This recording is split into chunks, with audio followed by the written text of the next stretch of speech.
Bem, pessoal, os 3 erros mais comuns que eu vejo os pacientes que tomam sertralina, né, eles cometerem, e eles são muito frequentes. Vamos lá para vocês entenderem.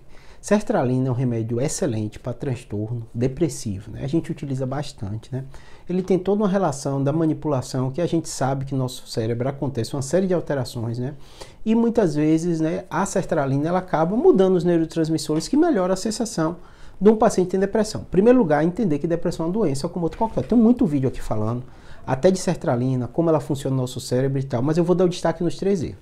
O primeiro erro mais comum, né, é o paciente não entender que a depressão é uma doença crônica na grande maioria das vezes. Então vão ter períodos de melhora, períodos de piora, e muitas vezes o paciente toma sertralina com a grande expectativa que vai ser que nem um antibiótico. Eu tomei ali 2, 3, 4 semanas, eu fico melhor, eu vou parar o uso. Então parar o uso sem recomendação médica é muito arriscado e na maioria das vezes você vai precisar de um tempo. Eu falo com todo paciente, 4 a 6 semanas para você começar a sentir o benefício. E aí você vai ter que fazer reabilitação, você vai ter que fazer a psicoterapia, né? Ou um tratamento psicológico comportamental, o que quer que seja, né? Acompanhamento com psicólogo para você melhorar. E vai precisar, na maioria das vezes, um remédio por um longo período. Normalmente é assim.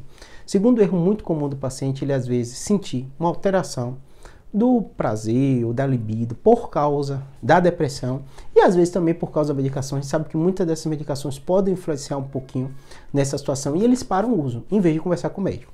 Em primeiro lugar, muitos desses sintomas eles melhoram com o tempo, né? Tem muito paciente, né? O homem realmente ele reclama às vezes disso, né? Que dá um retardo, um atraso no tempo do orgasmo, né? Então, tanto que é até utilizar esse remédio muitas vezes até para ejaculação precoce. Então, como ele retarda um pouquinho, às vezes o homem sente isso diferente e acaba prejudicando um pouquinho ele. Mas na maioria das vezes esse efeito dura algumas semanas, depois melhora. Tem pessoas que não toleram, vai ter que trocar o remédio, o corpo de cada um é bem diferente, mas tem outros que conseguem tolerar. Então converse com o médico, qualquer efeito colateral que você tenha, né? Terceiro efeito colateral mais comum que eu noto dos pacientes é que na grande maioria das vezes o paciente sente a melhora da doença, o médico suspende a medicação e ele para de qualquer tipo de acompanhamento psicológico, psiquiátrico, e aí tem uma altíssima taxa de recorrência. Então, depressão é uma doença crônica.